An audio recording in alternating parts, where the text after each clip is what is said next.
Right, ಇವತ್ತಿನ ಕ್ಲಾಸಲ್ಲಿ ನಾವೇನು ಕಲಿತೀವಿ ಅಂತ ಹೇಳಿದ್ರೆ ಸ್ಪೆಲ್ಲಿಂಗ್ ರೂಲ್ಸ್. ಇಂಗ್ಲೀಷ್ ಸ್ಪಷ್ಟವಾಗಿ ನಾವು ಓದೋದು ಬರೆಯೋದು ನಾವು ಕಲಿತ್ಕೋಬೇಕು ಅಂದರೆ ಸ್ಪೆಲ್ಲಿಂಗ್ ರೂಲ್ಸು ಚೆನ್ನಾಗಿ ನಾವು ಪ್ರಾಕ್ಟೀಸ್ ಮಾಡಿರಬೇಕು. ಅದು ನಮಗೆ ಕಂಪ್ಲೀಟಾಗಿ ಗೊತ್ತಿರಬೇಕು. ಆಗ ಮಾತ್ರ ನಮಗೆ English reading and writing, English literacy ಏನಿದೆ ಕರೆಕ್ಟಾಗಿ ನಮಗೆ 100% ಬರುತ್ತೆ. ಇಲ್ಲಾಂದರೆ ಅರ್ಧಂಬರ್ಧ ಆಗಿಬಿಡುತ್ತೆ. ಸೊ ಸ್ಪೆಲ್ಲಿಂಗ್ ರೂಲ್ಸ್ ಬಹಳ ಮುಖ್ಯ. ಸೊ ಈಗಾಗಲೇ ನಾವು ಕ್ಲಾಸಲ್ಲಿ 5 ಸ್ಪೆಲ್ಲಿಂಗ್ ರೂಲ್ಸ್ ಕಲಿತಾಗಿದೆ. ನಂಬರ್ 1, ನಂಬರ್ 2, ನಂಬರ್ 3, ನಂಬರ್ 4 ಆ್ಯಂಡ್ ನಂಬರ್ 5. ಸೊ ಇವತ್ತಿನ ಕ್ಲಾಸಲ್ಲಿ 6ನೇ ಸ್ಪೆಲ್ಲಿಂಗ್ ರೂಲ್ಸ್ ಕಲಿಯೋಣ. Okay, spelling rule number 6. ನಮಸ್ಕಾರ ಸ್ನೇಹಿತರೆ, ನಾನು ನಿಮ್ಮ English trainer Anil Kumar. English Prapancha ಚಾನಲ್ಗೆ ಎಲ್ಲರಿಗೂ ಸ್ವಾಗತ, ಸುಸ್ವಾಗತ. ಸ್ನೇಹಿತರೆ, ನೀವು ಚಾನಲ್ಗೆ ಹೊಸಬರಾಗಿದ್ದರೆ ದಯವಿಟ್ಟು ಚಾನಲನ್ನು ಸಬ್ಸ್ಕ್ರೈಬ್ ಮಾಡೋದನ್ನು ಮರಿಬೇಡಿ. ಹಾಗೆ ಪಕ್ಕದಲ್ಲಿರುವ ಬೆಲ್ ಐಕಾನ್ ಕ್ಲಿಕ್ ಮಾಡಿ. ನಾವು ಹಾಕುವ ಎಲ್ಲ ವಿಡಿಯೋಗಳ ನಿಮಗೆ ನೋಟಿಫಿಕೇಶನ್ ಬರುತ್ತೆ. ಜಸ್ಟ್ ನೋಟಿಫಿಕೇಶನ್ ಕ್ಲಿಕ್ ಮಾಡಿದ್ರೆ ಸಾಕು, you are free to learn English. ಸ್ನೇಹಿತರೆ, ಈ ವಿಡಿಯೋನ ದಯವಿಟ್ಟು ಕೊನೆ ತನಕ ನೋಡಿ, ಯಾಕೆಂದರೆ ಬಹಳ ಮುಖ್ಯವಾದ ವಿಡಿಯೋ ಇದು. ಹಾಗೆ ಈ ವಿಡಿಯೋಗೆ ಈಗಲೇ ಒಂದು ಲೈಕನ್ನು ಕೊಟ್ಬಿಡಿ, ಯಾಕೆಂದರೆ ಖಂಡಿತ ನಿಮಗೆ ಇಷ್ಟ ಆಗುತ್ತೆ. ಆ್ಯಂಡ್ ಈ ವಿಡಿಯೋನ ಎಲ್ಲರಿಗೂ ಶೇರ್ ಮಾಡಿ. ಹಾಗೆ ನಿಮಗೆ ಏನಾದರೂ ಡೌಟ್ ಇದ್ದರೆ ಕಾಮೆಂಟ್ ಸೆಕ್ಷನಲ್ಲಿ ಕಾಮೆಂಟ್ಸ್ ಮಾಡಿ. ಡೌಟ್ಸ್ ಅಂದರೆ ನಿಮ್ಮ ಪ್ರಶ್ನೆಗಳೇನಾದರೂ ಇದ್ದರೆ ಕಾಮೆಂಟ್ ಸೆಕ್ಷನಲ್ಲಿ ಕಾಮೆಂಟ್ ಮಾಡಿ. So without any further ado let's dive in to the video. Hi friends, ಇದೊಂದು ವಿಶೇಷ ಸೂಚನೆ. ನಮ್ಮಲ್ಲಿ ಇದೀಗ ಆನ್ಲೈನ್ ಸ್ಪೋಕನ್ ಇಂಗ್ಲಿಷ್ ಕೋರ್ಸ್ನ ಹೊಸ ಬ್ಯಾಚ್ ಶುರುವಾಗಿದೆ. ನೀವು ಇನ್ಮೇಲೆ ಎಲ್ಲೂ ಹೊರಗಡೆ ಹೋಗಿ ಇಂಗ್ಲಿಷ್ ಕಲಿಯುವ ಅವಶ್ಯಕತೆ ಇಲ್ಲ. ಮನೆಯಲ್ಲೇ ಕೂತ್ಕೊಂಡು ಯಾವುದೇ ಟೆನ್ಷನ್ ಇಲ್ಲದೆ, ಏನು ಮುಗಿದಿರಬಿಲ್ಲದೆ ಇಂಗ್ಲಿಷ್ ಮಾತಾಡೋದನ್ನು ಕಲಿಯಬಹುದು. ಸ್ನೇಹಿತರೆ, ಸ್ಪೋಕನ್ ಇಂಗ್ಲಿಷ್ ಮಾತ್ರ ಅಲ್ಲ, ನಿಮಗೆ ಇಂಗ್ಲಿಷ್ನ ಓದಲಿಕ್ಕೆ ಬರಲಿಕ್ಕೆ ಬರಲ್ಲ ಅಂತ ಇಟ್ಕೊಳ್ಳಿ. ಈಗ ಇಂಗ್ಲಿಷಲ್ಲಿ ನಿಮಗೆ ಓದಲಿಕ್ಕೆ ಬರಲಿಕ್ಕೆ ಬರಲ್ಲ, ಬರೀ ನಿಮಗೆ ABCD ಮಾತ್ರ ಗೊತ್ತು, ಅಥವಾ ABCD ಗೊತ್ತಿಲ್ಲ ಅಂತ ಇಟ್ಕೊಳ್ಳಿ. ಸೊ ABCD ಗೊತ್ತಿಲ್ಲ ಅಂತ ಪರವಾಗಿಲ್ಲ, ನಾವು ನಿಮಗೆ ಇಂಗ್ಲಿಷ್ನ ಬೇಸಿಕ್ಕಿಂದನೇ ಓದಲಿಕ್ಕೆ ಮತ್ತು ಬರಲಿಕ್ಕೆ ಸಹ ಹೇಳ್ಕೊಡ್ತೀವಿ. ಅದು ಅಲ್ಲದೆ ನೀವು ಒಂದು ವೇಳೆ ಕನ್ನಡ ಬರಲ್ಲ ಅಂತ ಇಟ್ಕೊಳ್ಳಿ, ಕನ್ನಡನೂ ಹೇಳ್ಕೊಟ್ಟು ಕನ್ನಡದಿಂದ ಇಂಗ್ಲಿಷ್ನ ಹೇಗೆ ಓದೋದು, ಕನ್ನಡನೂ ನಾವು ಹೇಳ್ಕೊಟ್ಟು ಅದರ ಮೂಲಕ ಇಂಗ್ಲಿಷ್ನ ಹೇಗೆ ಕಲಿಯೋದು ಅನ್ನೋದನ್ನು ನಾವು ಈ ಕೋರ್ಸಲ್ಲಿ ಇನ್ಕ್ಲೂಡ್ ಮಾಡಿದ್ದೀವಿ. ಸ್ನೇಹಿತರೆ, ಈ ಕೋರ್ಸನ್ನು ಚಿಕ್ಕ ಮಕ್ಕಳನ್ನು ಹೊರತುಪಡಿಸಿ ಬೇರೆ ಯಾರು ಬೇಕಾದರೂ ಈ ಕೋರ್ಸ್ಗೆ ಜಾಯ್ನ್ ಆಗಬಹುದು. ನೀವು ಕೆಲಸಕ್ಕೆ ಹೋಗಿರ್ಬೋದು, ಮನೆಯಲ್ಲಿ ಇರ್ಬೋದು, ಅಥವಾ ನೀವು ಯಾವುದೋ ಒಂದು ಬಿಸ್ನೆಸ್ ಮಾಡ್ತಾ ಇರ್ಬೋದು. ಓಕೆ, ಸೊ ಯಾರು ಬೇಕಾದರೂ ಈ ಕೋರ್ಸ್ನ ಜಾಯ್ನ್ ಆಗಬಹುದು. ಹಾಗಾದರೆ ಸ್ನೇಹಿತರೆ, ತಡ ಯಾಕೆ? ಈ ಸ್ಪೋಕನ್ ಇಂಗ್ಲಿಷ್ ಕೋರ್ಸ್ ಮತ್ತು English basic reading and writing ಕೋರ್ಸ್ನ ಜಾಯ್ನ್ ಆಗಬೇಕು ಅಂತ ಆಸಕ್ತಿ ಇರೋರು ಈ ಕೂಡಲೇ ನಿಮ್ಮ ಫೋನ್ ತೆಗೆದುಕೊಳ್ಳಿ, ಹಾಗೂ ಇಲ್ಲಿ ಬರ್ತಿರುವಂತಹ ನಂಬರ್ಗೆ ಅಥವಾ ಕೆಳಗಡೆ ಬರ್ತಾ ಇರುವಂತಹ ನಂಬರ್ಗೆ ನೀವು ಕರೆ ಮಾಡತಕ್ಕದ್ದು, ಅಥವಾ ವಾಟ್ಸ್ಆ್ಯಪ್ನಲ್ಲಿ ಸಂಪರ್ಕಿಸಿ ನಿಮ್ಮ ಹೆಸರನ್ನು ರಿಜಿಸ್ಟರ್ ಮಾಡಿಕೊಳ್ಳಿ. Rule number 6. So rule number 6 ಏನು ಹೇಳುತ್ತೆ ಅಂದರೆ, ಕನ್ನಡದಲ್ಲೇ ಇರೋದನ್ನು ನಾನು ಹೇಳ್ತೀನಿ ನೋಡಿ. ಯಾವುದೇ ಸಿಂಗಲ್ ಸಿಲೆಬಲ್ ಪದವು ಸಿಂಗಲ್ ಕಾನ್ಸನೆಂಟ್ನಲ್ಲಿ ಅಂತ್ಯಗೊಂಡು ಅದರ ಹಿಂದಿನ ಅಕ್ಷರ ಸಿಂಗಲ್ ಶಾರ್ಟ್ ವೊವೆಲ್ ಆಗಿದ್ದರೆ ಅದಕ್ಕೆ ING ER ನಿಂದ ಸಫಿಕ್ಸ್ ಸೇರಿಸುವುದಾದರೆ ಕೊನೆಯ ಕಾನ್ಸನೆಂಟನ್ನು ಡಬಲ್ ಮಾಡಬೇಕು. ಓಕೆ, ಇದರ ಅರ್ಥ ಏನು? ರೈಟ್, ಇದನ್ನು ನಾನು ಒಂದೊಂದು ಪಾಯಿಂಟಾಗಿ ಹೇಳ್ತೀನಿ ನಿಮಗೆ. ಫಸ್ಟು ಏನಾಗಿರಬೇಕು, ಅದು ಸಿಂಗಲ್ ಸಿಲೆಬಲ್ ಆಗಿರಬೇಕು. ಓಕೆ, ಎಕ್ಸೆಪ್ಷನ್ ಇದೆ. ಡಬಲ್ ಸಿಲೆಬಲ್ ನಿಮಗೆ ಇಲ್ಲಿ ಇದು ಡಬಲ್ ಬರುತ್ತೆ, ಬಿಗಿನ್ 2 ಸಿಲೆಬಲ್. ಓಕೆ, ಎಕ್ಸೆಪ್ಷನ್, ಕೆಲವು exceptions, but normally single syllable word ಆಗಿರುತ್ತೆ. ಸಿಂಗಲ್ ಸಿಲೆಬಲ್ ವರ್ಡ್ ಅಂದರೆ ಗೊತ್ತಲ್ಲ ನಿಮಗೆ, ರೈಟ್. ಸೊ ಫಸ್ಟ್ ಒನ್ನು, ಯಾವುದೇ ಸಿಂಗಲ್ ಸಿಲೆಬಲ್ ಪದವು ಒಂದು single syllable, right. Next, single ಕಾನ್ಸನೆಂಟ್ನಲ್ಲಿ ಅಂತ್ಯಗೊಂಡು. ಓಕೆ, ಸಿಂಗಲ್ ಕಾನ್ಸನೆಂಟ್ನಲ್ಲಿ ಅಂತ್ಯಗೊಳ್ಳಬೇಕು ಅಂದರೆ, ಸೊ ಇಲ್ಲಿ ನೋಡಿ STAB, ಸ್ಟ್ಯಾಬ್ ಅಂತಿದೆ, ಸ್ಟ್ಯಾಬ್. ಸೊ ಒಂದೇ ಬಿ ಇದೆ ಇಲ್ಲಿ ಅಲ್ವಾ. ಇದರ ಅರ್ಥ ಏನು? ಸಿಂಗಲ್ ಕಾನ್ಸನೆಂಟಲ್ಲಿ ಎಂಡ್ ಆಗಬೇಕು. ಸೊ ರೂಲ್ ಏನು ಹೇಳುತ್ತೆ ನೋಡಿ, ಸಿಂಗಲ್ ಕಾನ್ಸನೆಂಟ್ನಲ್ಲಿ ಅಂತ್ಯಗೊಂಡು ಅಂದರೆ ಎಂಡಲ್ಲಿ ಸಿಂಗಲ್ ಕಾನ್ಸನೆಂಟ್ ಇದ್ದು ಅದರ ಹಿಂದಿನ ಅಕ್ಷರ ಸಿಂಗಲ್ ಶಾರ್ಟ್ ವೊವೆಲ್ ಆಗಿದ್ದರೆ, ಇದರ ಹಿಂದಿನ ಅಕ್ಷರ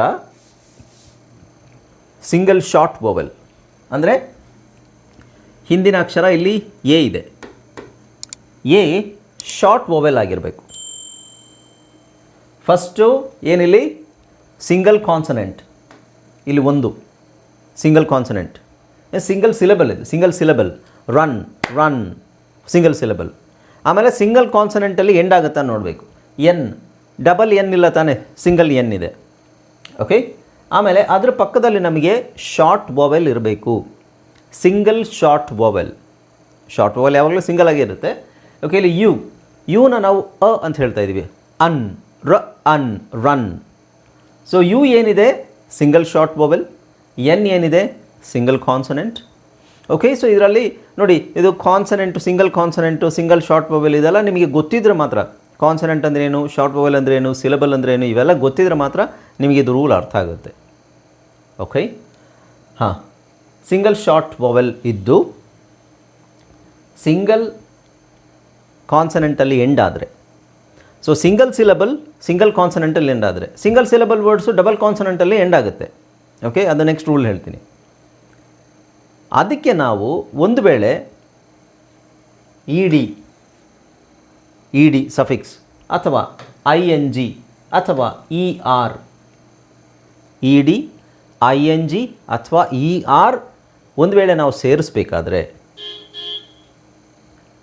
ಆ ಲಾಸ್ಟ್ ಕಾನ್ಸನೆಂಟ್ ಏನಿದೆ ಅದನ್ನು ನಾವು ಡಬಲ್ ಮಾಡಬೇಕು. This is the rule. Okay, example ನೋಡೋಣ. ಸೊ ಇಲ್ಲಿ ನೋಡಿ, S T A B stab ಅಂತಿದೆ.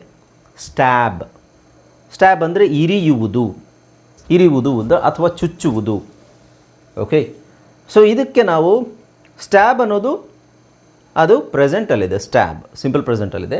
ಸೊ ಇದು ಗ್ರಾಮರಲ್ಲಿ ಹೇಳಬೇಕಾದ್ರೆ ಅದನ್ನು ನಾನು ಇ ಡಿ ಹಾಕಬೇಕು ಅಂತ ಇಟ್ಕೊಳ್ಳಿ. ಇ ಡಿ ಹಾಕಬೇಕಾದ್ರೆ ನಾವಿಲ್ಲಿ ಬಿ ಇದೆಯಲ್ಲ, ಆ ಬಿನ ಡಬಲ್ ಮಾಡಬೇಕು. Got it? ಬಿನ ಡಬಲ್ ಮಾಡಬೇಕು. ಯಾಕೆ ಅಂತ ಹೇಳ್ತೀನಿ. Next WRAP wrap, single syllable word. ಹೌದಾ ಅಲ್ವಾ?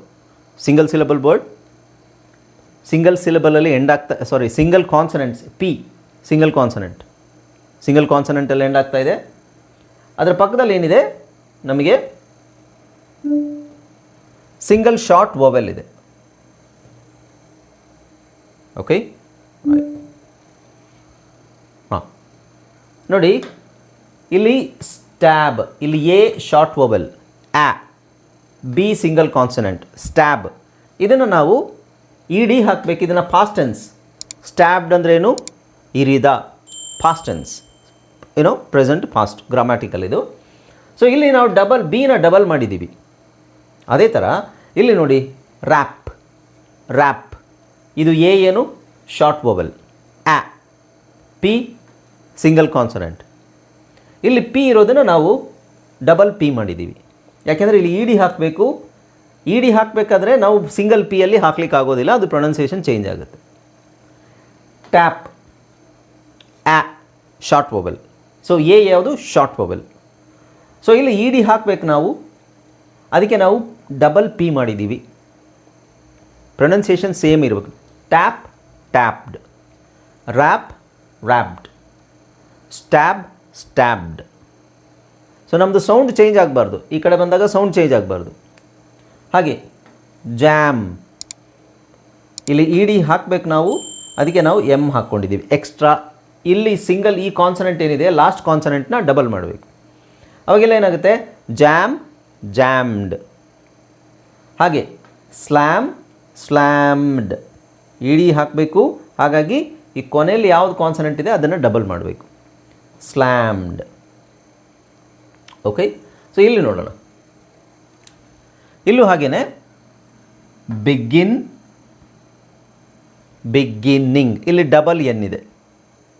ಅಂದರೆ ನಾನೇನು ಹೇಳಿದ್ದು? I N G, E R ಅಥವಾ E D. I N G, E R ಅಥವಾ ಇ ಡಿ ಹಾಕಬೇಕಾದ್ರೆ ನಾವು ಅದನ್ನು ಡಬಲ್ ಮಾಡಬೇಕು. That is a rule. Okay, so begin ಇಲ್ಲಿ ಎನ್ ಇದೆ, ಸಿಂಗಲ್ ಎನ್ ಇದೆ. ಬಿಗಿನ್ನಿಂಗ್ ಇಲ್ಲಿ ಡಬಲ್ ಎನ್ ಇದೆ. ಓಕೆ, ಹಾಗೆ ಇಲ್ಲಿ ರನ್, ರನ್ ಅಂತಿದೆ, ಅನ್. ಸೊ ಈ ಎನ್ನ ಇಲ್ಲಿ ಡಬಲ್ ಮಾಡಿದ್ದೀವಿ, ರನ್ನಿಂಗ್. ಹಗ್, ಇದು ಜಿ ಡಬಲ್ ಆಗಿದೆ, ಹಗ್ಗಿಂಗ್. ಸಿಟ್, ಟಿ ಡಬಲ್ ಇದೆ ನೋಡಿ, ಸಿಟ್ಟಿಂಗ್. ಹಿಟ್, ಟಿ ಡಬಲ್ ಇದೆ, ಹಿಟ್ಟಿಂಗ್. ಯಾಕೆ ಮಾಡಬೇಕು ಅಂದರೆ ಪ್ರೊನೌನ್ಸಿಯೇಷನ್ ಚೇಂಜ್ ಆಗುತ್ತಿಲ್ಲ ಅಂದರೆ. ಫಾರ್ ಎಕ್ಸಾಂಪಲ್ ನಾನು ಇಲ್ಲೇ ಹೇಳ್ತೀನಿ ನೋಡಿ, ಇಲ್ಲಿ ಒಂದು ವೇಳೆ ನಾವು ಡಬಲ್ ಹಾಕಲಿಲ್ಲ ಅಂತ ಇಟ್ಕೊಳ್ಳಿ, ಇಲ್ಲಿ ಸಿಂಗಲ್ ಇದೆ ಅಂತ ಇಟ್ಕೊಳ್ಳಿ, ಅವಾಗೇನಾಗುತ್ತೆ?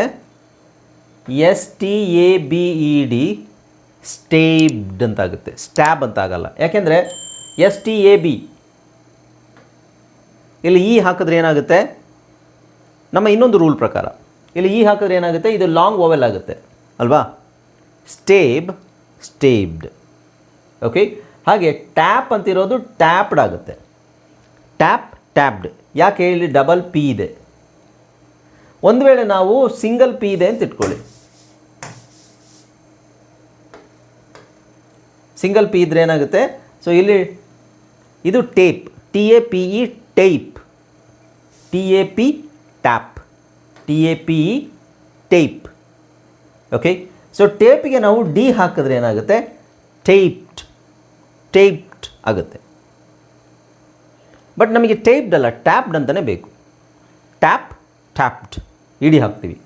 ಓಕೆ, ಸೊ ಹಾಗಾಗಿ ಇಲ್ಲಿ ನಾವು ಆ ಶಾರ್ಟ್ ವೊವೆಲ್ನ ಉಳಿಸ್ಕೊಳ್ಳೋಕ್ಕೆ, ಶಾರ್ಟ್ ವೊವೆಲ್ ಸೌಂಡ್ ಏನಿದೆ ಅದನ್ನು ಉಳಿಸ್ಕೊಳ್ಳೋಕ್ಕೆ ನಾವಿಲ್ಲಿ ಇನ್ನೊಂದು ಪಿ ಹಾಕಲೇಬೇಕು. ಆ್ಯಂಡ್ ಇಲ್ಲಿ ನೋಡಿ, ಜ್ಯಾಮ್, ಆ್ಯಮ್, ಜ್ಯಾಮ್. ಒಂದು ವೇಳೆ ಇಲ್ಲಿ ನಾವು ಈ ಎಮ್ ತೆಗಿತೀವಿ ಅಂತ ತಿಳ್ಕೊಳ್ಳಿ, ಅವಾಗ ಏನಾಗುತ್ತೆ, JAMED, ಜೈಮ್ಡ್ ಆಗುತ್ತೆ. ಅದೇ ಥರ ಸ್ಲ್ಯಾಮ್, ಇಲ್ಲಿ ಒಂದು ಎಮ್ ತೆಗೆದ್ರೆ SLAMED, ಸ್ಲೈಮ್ಡ್. ಅರ್ಥ ಆಯ್ತಾ? ಸ್ಲೈಮ್ಡ್ ಅಂತ ಆಗುತ್ತೆ. ಇದರ ಅರ್ಥ ಏನು, ನಿಮಗೆ ಇದರಲ್ಲಿ ಇನ್ನೊಂದು ರೂಲ್ ಬರುತ್ತೆ. ಇದರಲ್ಲೇ ಇನ್ನೊಂದು ರೂಲ್ನ ನಾವೇ ಕ್ರಿಯೇಟ್ ಮಾಡ್ಕೋಬೋದು. ಹೇಗೆ? ಡಬಲ್ ಕಾನ್ಸನೆಂಟ್ ಇದ್ದರೆ, ಯಾವುದೇ ಪದದ ಡಬಲ್ ಕಾನ್ಸನೆಂಟ್ ಇದ್ದರೆ ಅದರ ಪಕ್ಕದಲ್ಲಿ ಬರುವಂತಹ ವೊವೆಲ್ ಏನಿರುತ್ತೆ, it is always a short vowel.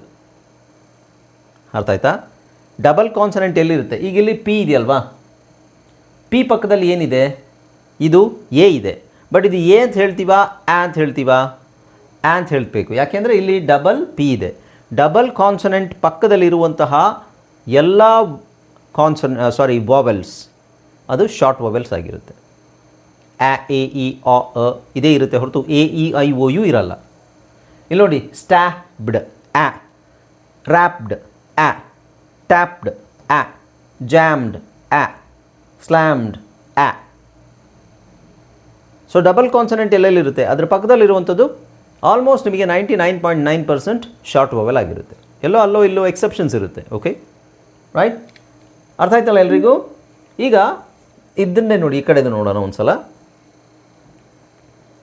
ಇಲ್ಲಿ ನೋಡಿ, ಇಲ್ಲಿ ಬಿಗಿನ್ ಇದೆಯಲ್ವಾ, ಬಿಗಿನ್ ಎನ್ ಇದೆ, ಇಲ್ಲಿ ಡಬಲ್ ಎನ್ ಇದೆ. ರನ್ ಎನ್ ಇದೆ, ಲಾಸ್ಟಲ್ಲಿ ಡಬಲ್ ಎನ್ ಇದೆ.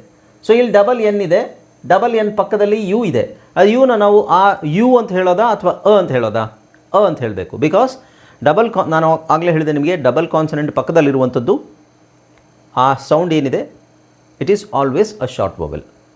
ಓಕೆ, ಹಗ್, ಡಬಲ್ ಜಿ ಇದೆ, ಪಕ್ಕದಲ್ಲಿ ಯು ಇದೆ. ಸೊ ಯು ಸೌಂಡು ಆಗಬೇಕು. ಡಬಲ್ ಟಿ ಇದೆ, ಪಕ್ಕದಲ್ಲಿರೋದು ಐ ಇದೆ, I sound always E. Okay, ಒಂದೇ ರೂಲಲ್ಲಿ ನಿಮಗೆ 2 ರೂಲ್ ಕ್ರಿಯೇಟ್ ಮಾಡ್ಬೋದು. ಆಮೇಲೆ ಇಲ್ಲಿ ನೋಡಿ, ಬಿಗ್, ಇಲ್ಲಿ ಜಿ ಇದೆ, ಇಲ್ಲಿ ಡಬಲ್ ಜಿ ಇದೆ. ರೈಟ್? ಇಲ್ಲಿ ಜಿ ಇದೆ, ಡಬಲ್ ಜಿ ಇದೆ, ಯಾಕೆಂದರೆ ಇದು ಶಾರ್ಟ್ ವೊವೆಲ್. ಡಬಲ್ ಜಿ ಪಕ್ಕದಲ್ಲಿರೋದು ಶಾರ್ಟ್ ವೊವೆಲ್. ಬೈ ಅಂತಿಲ್ಲ, ಬಿ. ಒಂದು ವೇಳೆ ನಾವು ಇದನ್ನು ತೆಗೆದ್ರೆ, ಒಂದು ಜಿ ತೆಗೆದ್ರೆ ಅದು ಬೈಗರ್ ಅಥವಾ ಬೈಜರ್ ಆಗ್ಬೋದು. ಓಕೆ, ಸೊ ಇಲ್ಲಿ ಒಂದು ನೀವು ಎನ್ ತೆಗೆದ್ರೆ ಥೈನರ್ ಆಗುತ್ತೆ, ಥಿನ್ನರ್ ಆಗಲ್ಲ. ಇಲ್ಲೂ ಅಷ್ಟೇ, ಇದನ್ನು ಒಂದು ಎನ್ ತೆಗೆದ್ರೆ ವೈನರ್, ವಿನ್ನರ್ ಆಗಲ್ಲ. ಒಂದು ಎನ್ ತೆಗೀರಿ ಫ್ಯಾಟರ್ ಅಲ್ಲ. ಒಂದು ಎನ್ ತೆಗೀರಿ ರೂನರ್, ರನ್ನರ್ ಆಗಲ್ಲ. ಅರ್ಥ ಆಯ್ತಲ್ಲ? ಸೊ ಶಾರ್ಟ್ ವೊವೆಲ್ ನಮಗೆ ಇಲ್ಲಿರೋ ಶಾರ್ಟ್ ವೊವೆಲ್ ಇಲ್ಲಿ ಕಂಟಿನ್ಯೂ ಆಗಬೇಕಿದೆ. Fatter, run, runner, winner, thinner, bigger. ಅದಕ್ಕೋಸ್ಕರ ನಾವೇನು ಮಾಡ್ತೀವಿ, 2 ಕಾನ್ಸನೆಂಟ್. ಸೊ ಲಾಸ್ಟ್ ಕಾನ್ಸನೆಂಟ್ ಏನಿರುತ್ತೆ ಇದನ್ನು ಇಲ್ಲಿ ಡಬಲ್ ಮಾಡ್ತೀವಿ.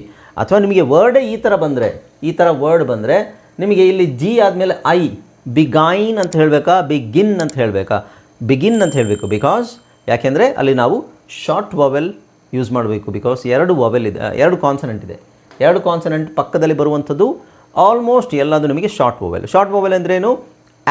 ಎ ಇ ಅ ಈ ಶಬ್ದಗಳು ಶಾರ್ಟ್ ವೊವೆಲ್. ಲಾಂಗ್ ವೊವೆಲ್ ಯಾವುದು? AEIOU ಇವೆಲ್ಲ ಲಾಂಗ್ ವೊವೆಲ್ಸ್ ಅಲ್ವಾ? ಅರ್ಥ ಆಯ್ತಲ್ವಾ ನಿಮಗಿದು? Next spelling rule. ಸೊ ಇಂಗ್ಲೀಷಲ್ಲಿ ಸ್ಪೆಲ್ಲಿಂಗ್ ರೂಲ್ ಬಹಳ ಮುಖ್ಯ ಅಂತ ಹೇಳಿದೆ ನಾನು. ನೆಕ್ಸ್ಟ್ ಸ್ಪೆಲ್ಲಿಂಗ್ ರೂಲ್ ಯಾವುದು? Rule number 7. Spelling rule number 7. Spelling rule ಬಹಳ ಮುಖ್ಯ. ನಾವು ಇಂಗ್ಲೀಷು ಓದೋದು ಮತ್ತು ಬರೆಯೋದು ಕಲಿಬೇಕಾದ್ರೆ ಸ್ಪೆಲ್ಲಿಂಗ್ ರೂಲ್ಸನ್ನು ನೀವು ಮರ್ತರು ಅಥವಾ ನೀವು ಕಲಿದೇ ಇದ್ದರೆ ಖಂಡಿತ ನಿಮಗೆ ಇಂಗ್ಲೀಷ್ ಓದೋದು ಬರೆಯೋದು ಬಹಳ ಕಷ್ಟ ಆಗುತ್ತೆ. ಓಕೆ, ಸೊ 6 ಸ್ಪೆಲ್ಲಿಂಗ್ ರೂಲ್ಸನ್ನು ನಾವು ಈ ಒಂದಷ್ಟು ಕ್ಲಾಸಲ್ಲಿ ಕವರ್ ಮಾಡಿದ್ವಿ ಅಲ್ವಾ? ಈಗ rule number 7, this is quite interesting, ತುಂಬ ಇಂಟ್ರೆಸ್ಟಿಂಗ್ ಇದೆ ಇದು. ರೂಲ್ ನಂಬರ್ 7ಅಲ್ಲಿ ನಾವೇನು ಹೇಳ್ತೀವಿ ಅಂತ ಹೇಳಿದ್ರೆ, ಏನು ಕಲಿತೀವಿ ಅಂದರೆ ಜಿ. ಇಂಗ್ಲೀಷಲ್ಲಿ ನಮಗೆ ಜಿ ಅಕ್ಷರ ಏನಿದೆ, ಜಿ ಅಥವಾ ಜಿ, ಇದಕ್ಕೆ 2 ಸೌಂಡ್ ಇದೆ ಅಂತ ನಾನು ಹೇಳಿದೆ. ಒಂದು ಗ, ಇನ್ನೊಂದು ಜ. ರೈಟ್? ಜಿ ಅನ್ನೋ ಅಕ್ಷರಕ್ಕೆ 2 ಸೌಂಡ್ ಇದೆ. ಈ 2 ಸೌಂಡ್ ಎಲ್ಲೆಲ್ಲಿ ಬರುತ್ತೆ ಅಂತ ನಾವು ಕರೆಕ್ಟಾಗಿ ಸ್ಪಷ್ಟವಾಗಿ ನಮಗೆ ಗೊತ್ತಿದ್ದರೆ ರೀಡಿಂಗ್ ಆ್ಯಂಡ್ ರೈಟಿಂಗ್ ನಮಗೆ ತುಂಬ ಈಸಿ ಆಗುತ್ತೆ. ಓಕೆ, ಈ ಗೊಂದಲ ಇದ್ದೇ ಇದೆ ನಿಮಗೆ ಸ್ಟಾರ್ಟಿಂಗಿಂದನೂ ಈ ಸಮಸ್ಯೆ ಇದೆ. ಸಮಸ್ಯೆ ಅಲ್ಲ, ಇದು ಒಂದು ಡೌಟ್ ಇದೆ. ಜಿ ಕೆ 2 ಸೌಂಡು ಅಂತ ಹೇಳಿದ್ದಾರೆ. ಆದರೆ ಅದನ್ನು ಎಲ್ಲಿ ಬಳಸೋದು, ಹೇಗೆ ಅದನ್ನು ಐಡೆಂಟಿಫೈ ಮಾಡೋದು? ಓಕೆ, ಸೊ ಈಗ ನಾವು ಅದನ್ನು ನೋಡೋಣ. ಇದರಲ್ಲಿ ನಿಮಗೆ 4 ರೂಲ್ಸ್ ಬರುತ್ತೆ, 4 ಪಾಯಿಂಟ್ಸ್ ಬರುತ್ತೆ. ರೂಲ್ಸ್ ಅಲ್ಲ, ಪಾಯಿಂಟ್ಸ್ ಬರುತ್ತೆ, but it is actually rule points. G is always hard. Okay, so ನಾನು ಒಂದೊಂದೇ ಹೇಳ್ತೀನಿ, ಒಂದೊಂದೇ ನೋಡೋಣ. ಓಕೆ, 4 ಪಾಯಿಂಟ್ಸ್ ಬರುತ್ತೆ, ಒಂದೊಂದೇ ನೋಡೋಣ.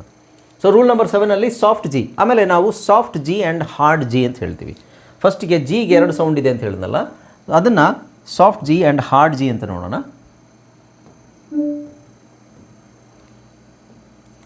ಓಕೆ, ಯಾ, ಜಿ, ಇದು ಗ, ಇನ್ನೊಂದು ಜ. ಓಕೆ, ಸಿ ಗ ಅಂತ ಏನು ಹೇಳ್ತೀವಿ, ಇದಕ್ಕೆ ನಾವು ಹಾರ್ಡ್ ಜಿ ಅಂತ ಹೇಳ್ತೀವಿ. ಹಾರ್ಡ್ ಅಂದರೆ ಗ, ಹಾರ್ಡ್. ಓಕೆ, ಹಾರ್ಡ್, ಇದು ಹಾರ್ಡ್ ಅಂತ ಅನ್ಕೊಳ್ಳೋದಲ್ಲ, ಇದೇ ಹಾರ್ಡು. ಈ ಜ ಅಂತ ಏನು ಹೇಳ್ತೀವಿ, ಇದು ಸಾಫ್ಟ್. ಓಕೆ, ಸೊ ನಾವು ಸೌಂಡ್ಸನ್ನು ಐಡೆಂಟಿಫೈ ಮಾಡಬೇಕಾದ್ರೆ ಅದನ್ನು ಸಾಫ್ಟ್ ಆ್ಯಂಡ್ ಹಾರ್ಡ್ ಜಿ ಅಂತ ಹೇಳಬೇಕು. Soft T H, hard T H ಅಂತ ಹೇಳಬೇಕು. ಸೌಂಡ್ಸನ್ನು ಸಾಫ್ಟ್ ಮತ್ತು ಹಾರ್ಡ್ ಅಂತ ಕ್ಯಾಟಗರೈಸ್ ಮಾಡ್ತೀವಿ. Okay, right. ಸೊ ಜಿನ ನಾವು ಗ ಅಂತ ಹೇಳಿದ್ರೆ ಅದು ಹಾರ್ಡ್ ಜಿ. ಜಿನ ನಾವು ಜ ಅಂತ ಹೇಳಿದ್ರೆ that is soft G. Okay, ಇದು ನೆನಪಲ್ಲಿ ಇಟ್ಕೊಳ್ಳಿ. ರೈಟ್, ಈಗ first point which is the first rule, ಇದೇನು ಹೇಳುತ್ತೆ ಅಂದರೆ AUOL ಮತ್ತು R ಅಕ್ಷರಗಳು. ಯಾವ್ಯಾವ ಅಕ್ಷರಗಳು? AUOL ಮತ್ತು R ಅನ್ನೋ ಅಕ್ಷರಗಳು ಜಿ ಆದ ನಂತರ ಬಂದರೆ ಜಿ ಅಕ್ಷರದ ಉಚ್ಚಾರಣೆ ಗ ಆಗುವುದು. ಏನು? AUOL ಮತ್ತು R ಅಕ್ಷರಗಳು ಜಿ ಅಕ್ಷರದಕ್ಕಿಂತ ಮುಂಚೆ ಜಿ ಆದಮೇಲೆ ಬಂದರೆ ಆ ಅಕ್ಷರ, ಆ ಜಿ ಏನಿದೆ ಅದು ಗ ಅಂತ ಹೇಳಬೇಕಾಗುತ್ತೆ. ಎಕ್ಸಾಂಪಲ್ ನೋಡಿದ್ರೆ ಗೊತ್ತಾಗುತ್ತೆ. ರೂಲ್ ನೋಡಿದಾಗ ನಿಮಗೆ ಸ್ವಲ್ಪ ಕನ್ಫ್ಯೂಸಿಂಗ್ ಅನಿಸುತ್ತೆ. ಎಕ್ಸಾಂಪಲ್ ನೋಡಿ. ಈಗ ಜಿ ಆದಮೇಲೆ ಎ ಬಂದಿದೆಯಾ? So A. ಜಿ ಆದಮೇಲೆ ಯು ಬಂದಿದೆಯಾ? ಇಲ್ಲಿ ಯು ಇದೆ. ಜಿ ಆದಮೇಲೆ ಓ ಬಂದಿದೆಯಾ? ಓ. ರೈಟ್? ಇಲ್ಲಿ ಜಿ ಆದಮೇಲೆ ಎಲ್ ಇದೆಯಾ? ಎಲ್. ಜಿ ಆದಮೇಲೆ ಆರ್ ಇದೆಯಾ? ಈ ಆರ್ ಅಲ್ವಾ? ಸೊ ಈ ಥರ ಕಾಂಬಿನೇಷನ್ ಬಂದಾಗ ಜಿ ಆದಮೇಲೆ ಎ ಬಂದರೆ ಅದು ಯಾವತ್ತೂ ನಿಮಗೆ ಜ್ಯಾ ಅಂತ ಬರೋದಿಲ್ಲ. ಜಿ ಆದಮೇಲೆ ಎ ಬಂದರೆ ಇಟ್ ಈಸ್ ಆಲ್ವೇಸ್ ಗ್ಯಾ ಆರ್ ಗಾ. ಓಕೆ, ಸೊ ಇಲ್ಲಿ GARDEN, garden. GARAGE, garage. GA, Galaxy. GA, gather. GAS, gas. GASP, ಗ್ಯಾಸ್ಪ್. ಇಲ್ಲಿ ಏನು ಬಂದಿದೆ ನಿಮಗೆ? ಗನೇ ಬಂದಿದೆ. ಇಲ್ಲಿ ಜ ಅಂತ ಹೇಳೋ ಅವಶ್ಯಕತೆ ಇಲ್ಲ, ಜ ಅಂತ ಹೇಳಬಾರ್ದು. ಯಾಕೆಂದರೆ ನಾವು ಜಾ ಅಂತ ಹೇಳಬೇಕಾದ್ರೆ JA ಬರುತ್ತೆ. JA, ಜಾ. GA ಈಸ್ ಆಲ್ವೇಸ್ ಗ್ಯಾ. ಓಕೆ, ಸೊ ಎರಡನೇದು GU ಬಂದಾಗ ನಿಮಗೆ ಗ ಅಂತಲೇ ಬರುತ್ತೆ. GU ಇಲ್ಲಿ ನೋಡಿ, ಗಿಟಾರ್, ಗೈಡ್, ಗಾರ್ಡ್, ಗೆಸ್. ಗ ಇಲ್ಲೂ ಗ. ಓಕೆ, ಸೊ ಇಲ್ಲಿ GO, go. GOLD, gold. Goat, gold, goal. So ಇಲ್ಲೇನು ಸೌಂಡ್ ಬರ್ತಾ ಇದೆ ನಿಮಗೆ? ಗ. ಹಾಗೆ ಇಲ್ಲಿ GL ಇದೆ. GLನ ನಾವು ಜಲ ಅಂತ ಹೇಳೋಕ್ಕಾಗಲ್ಲ, ಗ್ಲ ಅಂತಲೇ ಹೇಳಬೇಕು. Glass, glove, globe, glove, glide. ಗ ಬರ್ತಾ ಇದೆಯಾ? ಅಬ್ಸರ್ವ್ ಮಾಡ್ತಾ ಇದ್ದೀರಾ? ಗ. It's very simple. GR ಇದೆ. GR ಬಂದಾಗ ಗ್ರ್ ಅಂತ ಹೇಳ್ತೀವಿ. Right? Green, ground, grape, grow, grass. Okay, so G ಅಕ್ಷರ ಗ ಎಲ್ಲೆಲ್ಲಾಗುತ್ತೆ ಅಂತ ಹೇಳಿದ್ರೆ ಕಡ್ಡಾಯವಾಗಿ ಎಲ್ಲೆಲ್ಲಾಗುತ್ತೆ, ಎ, ಯು, ಓ, ಎಲ್ ಮತ್ತು ಆರ್ ಅಕ್ಷರಗಳು ಜಿಗಿಂತ ಮುಂಚೆ ಬಂದರೆ, ಅದಾದಮೇಲೆ ಅಥವಾ ಈ ಅಕ್ಷರಗಳು ಜಿ ಆದ ನಂತರ ಬಂದರೆ, ಜಿಗಿಂತ ಮುಂಚೆ ಅಲ್ಲ ಸಾರಿ, ಜಿ ಆದ ನಂತರ ಬಂದರೆ ಇದಕ್ಕೆ ನಾವು ಗ ಉಚ್ಚಾರಣೆ ಹೇಳ್ತೀವಿ. ಓಕೆ, ಸೊ ಇನ್ನು ಜ ಎಲ್ಲಿ ಹೇಳ್ತೀವಿ ನೋಡೋಣ. ಗ ಗೊತ್ತಾಯ್ತಲ್ವಾ, ಆ ಗ ಫಸ್ಟ್ ಎಲ್ಲೆಲ್ಲಿ ಹೇಳ್ತೀವಿ ಅಂತ ನೋಡೋಣ, ಆಮೇಲೆ ಜ ಎಲ್ಲೆಲ್ಲಿ ನೋಡೋಣ. ಎರಡನೇದು ಏನು ಹೇಳುತ್ತೆ, ಇದು ಸಿಂಪಲ್. ಇದು ಎರಡನೇದು ಏನು ಹೇಳುತ್ತೆ, G is always hard at the end of any word. G is always hard at the end of any word ಅಂದರೆ ಯಾವ ಜಿ ಅಕ್ಷರವು ಯಾವುದೇ ಪದದ ಕೊನೆಯಲ್ಲಿ ಗ ಆಗುವುದು. ಇಲ್ಲಿ ನೋಡಿ, ಬ್ಯಾಗ್, ಇದನ್ನು ಬ್ಯಾಜ್ ಅಂತ ಹೇಳಲ್ಲ, ಬ್ಯಾಗ್. ಡಾಗ್, ಡಾಜ್ ಅಂತ ಹೇಳ್ತೀವಿ, ಇಲ್ಲ. Bag, dog, big, rug, leg, pig, dig. ಕೊನೆಯಲ್ಲಿ ಬಂದಿದೆ ತಾನೆ, ಕೊನೆಯಲ್ಲಿ ಬಂದಾಗ ಬರೀ ಜಿ ಇದೆ, ಸೊ ಅದನ್ನು ನಾವು ಗ ಅಂತಲೇ ಹೇಳ್ತೀವಿ. ಹಾಗೆ ಇಲ್ಲಿ running, eating, singing, painting, talking, walking, driving. Okay, G ಇದೆ, ಗ ಅಂತ ಹೇಳ್ತಾ ಇದ್ದೀವಿ. ಓಕೆ, ಈಗ ಇಲ್ಲಿ ನೋಡಿ, ಮೂರನೇದು, ಯಾವುದೇ ಪದಗಳು ಜಿ ಇ ಅಲ್ಲಿ ಕೊನೆಯಾದರೆ ಜಿ ಅಕ್ಷರದ ಉಚ್ಚಾರಣೆ ಜ ಆಗುವುದು. ಇದು ನೆನಪಲ್ಲಿಟ್ಕೊಳ್ಳಿ, ಅದು ಎಲ್ಲದನ್ನು ನೆನಪಲ್ಲಿಟ್ಕೋಬೇಕು. ನಾನು ಹೇಳ್ತಾ ಇರೋದು, ಯಾವುದೇ ಪದಗಳು ಜಿ ಇ, ಜಿ ಮತ್ತು ಇ ಅಲ್ಲಿ ಕೊನೆಯಾದರೆ, ಬರೀ ಜಿ ಅಲ್ಲಲ್ಲ, ಬರೀ ಜಿ ಅಲ್ಲಿ ಕೊನೆ ಆದರೆ ಗ ಅಂತ ಹೇಳಬೇಕು.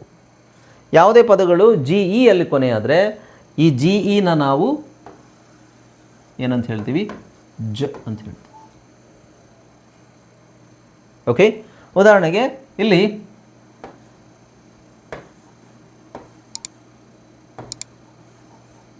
ಇದೇನಾಗುತ್ತೆ, R A G, rag, rag, rag, ಗ ಅಂತ ಹೇಳ್ತಾ ಇದ್ದೀವಿ.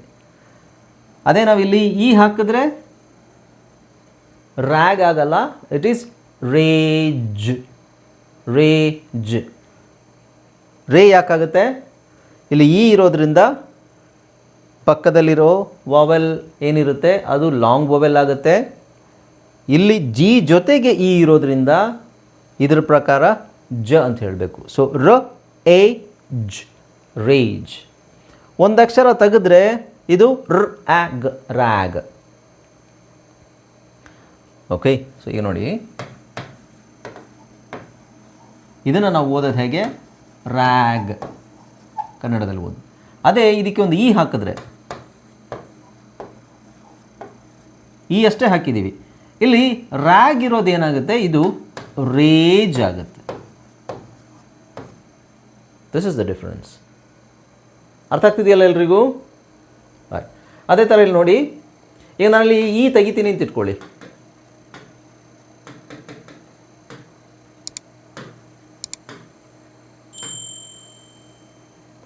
ಈ ಇಲ್ಲ ಅಂದರೆ ಇದರ ಉಚ್ಚಾರಣೆ ಏನಾಗುತ್ತೆ ಗೊತ್ತಾ, S T A G, stag. ಯಾಕೆ ಹೇಳಿ, ಇದಕ್ಕಿಂತ ಮುಂಚೆ ನಾನೇನು ಹೇಳಿದೆ, ಕೊನೆಯಲ್ಲಿ ಜಿ ಬಂದರೆ ಅದನ್ನು ಗ ಅಂತ ಹೇಳಬೇಕು. So S T A G, stag. S T A G E, stage. P A G, pag. P A G E, page. So ಇದು ಈ ಥರ ಬರೋದಿಲ್ಲ ವರ್ಡ್ಸು, ಜಸ್ಟ್ ನಾನು ಸುಮ್ಮನೆ ಹೇಳ್ತಾ ಇರೋದು. ಸೊ ಗೇಜ್, ಗ್ಯಾಗ್ ಅಂತ ಆಗ್ಬೋದು, gauge. Engag, engage. So C H A N G, chang. E ಹಾಕಿದ್ರೆ ಚೇಂಜ್. ಅರ್ಥ ಆಯ್ತಾ? ಸೊ ಯಾವುದೇ ಪದದಲ್ಲಿ, ಇಂಗ್ಲೀಷಲ್ಲಿ ಯಾವುದೇ ಪದದಲ್ಲಿ ನಿಮಗೆ ಜಿ ಇ ಕೊನೆಯಲ್ಲಿ ಬಂತ ಅದನ್ನು ಜ ಅಂತಲೇ ಹೇಳಿ, ಅಥವಾ ಜ ಅಂತ ಹೇಳಬೇಕು ಅಥವಾ ಜ್ ಅಂತ ಹೇಳ್ಬೋದು. ಎರಡು ಸೌಂಡ್ ಇದೆ, ಬಟ್ ಬೇಸಿಕ್ಲಿ 99.9% ವರ್ಡ್ಸ್ ನಿಮಗೆ ಜ ಅಂತಲೇ ಬರೋದು. ಓಕೆ, ಇಲ್ಲಿ ನೋಡಿ, change, range, large, cage, manage, message, age, page, cage, rage, gauge. G E ಬಂದರೆ ಜ. ಓಕೆ, ಅದೇ ಥರ ಯಾವುದೇ ಪದದ ಕೊನೆಯಲ್ಲಿ ನಮಗೆ ಜಿ ಜೊತೆಗೆ ಡಿ ಬಂದರೆ D G E. D G E ಬಂದರೆ ಡಿ ಸೈಲೆಂಟ್ ಆಗಿರುತ್ತೆ, ಜಿ ಇನ ಜ ಅಂತ ಹೇಳಬೇಕು. ಸೊ ಇದೊಂದು ಸಿಂಪಲ್ ರೂಲು, ಕರೆಕ್ಟಾಗಿ ನೀವು ಅರ್ಥ ಮಾಡಿಕೊಂಡ್ರೆ ನಿಮಗೆ ಗೊಂದಲ ಇರೋದಿಲ್ಲ, ಕನ್ಫ್ಯೂಷನ್ ಇರೋದಿಲ್ಲ. ಅರ್ಥ ಆಯ್ತಾ? ಸೊ ಈ ರೂಲನ್ನು ಏನು ಹೇಳುತ್ತೆ, soft G and hard G. G is always soft in words ending with a silent E. ಯಾವುದೇ ಪದಗಳು ಜಿ ಇ ಅಲ್ಲಿ ಕೊನೆಯಾದರೆ ಜಿ ಅಕ್ಷರದ ಉಚ್ಚಾರಣೆ ಜ ಆಗಿರುವುದು, ಸಾಫ್ಟ್ ಆಗಿರುತ್ತೆ. ಸೊ ಸಾಫ್ಟನ್ನ ನಾವು ಜ ಜ ಅಂತ ಹೇಳ್ತೀವಿ, ಹಾರ್ಡ್ ಜಿನ ನಾವು ಗ ಗ ಅಂತ ಹೇಳ್ತೀವಿ. ಓಕೆ, ಸೊ ಇದರಲ್ಲಿ ಇನ್ನೊಂದಿದೆ,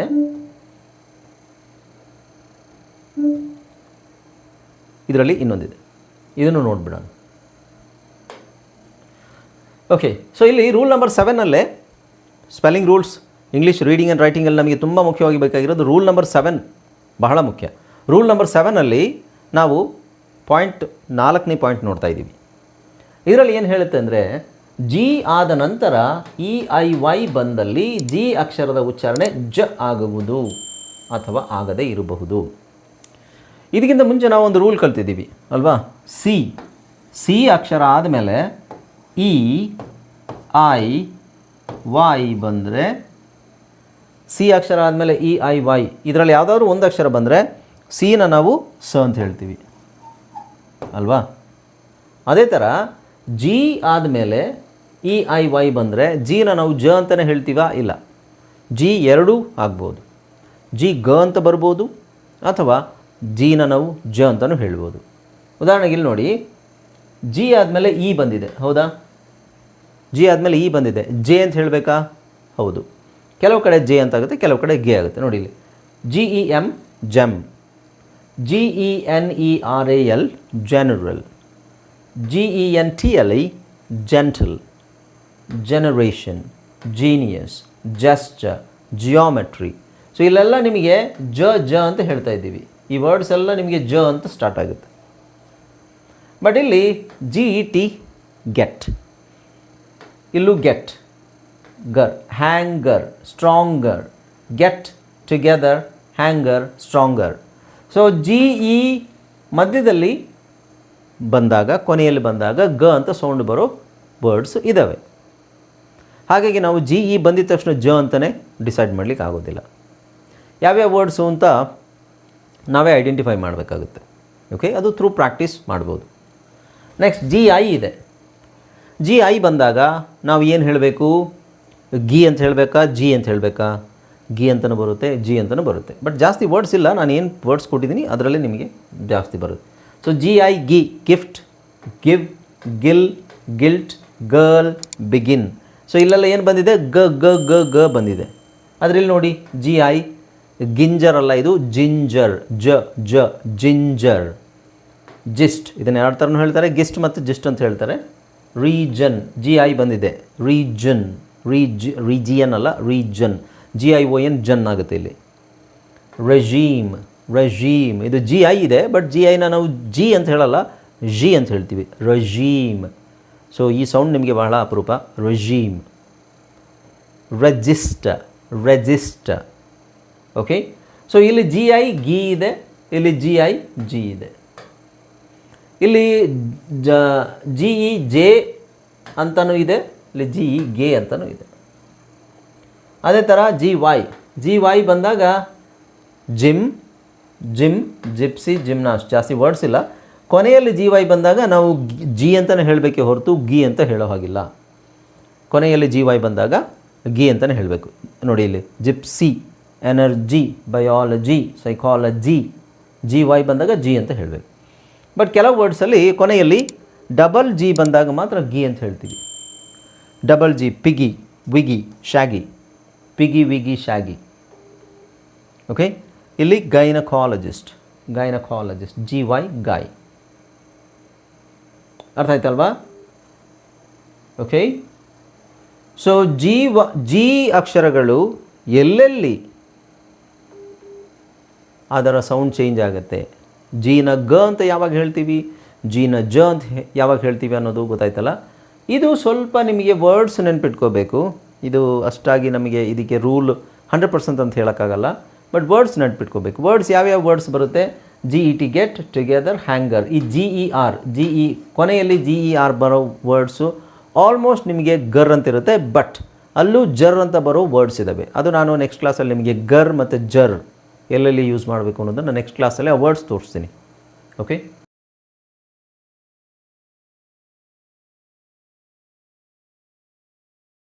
ಓಕೆ ರೈಟ್. ಏನಾದರೂ ಕ್ವೆಶನ್ಸ್ ರೆಡಿ ಮಾಡಿಕೊಳ್ಳಿ. ವಿಲ್ ಟೇಕ್ ಅ ಬ್ರೇಕ್ ಆದಮೇಲೆ ಕಂಟಿನ್ಯೂ ಮಾಡೋಣ.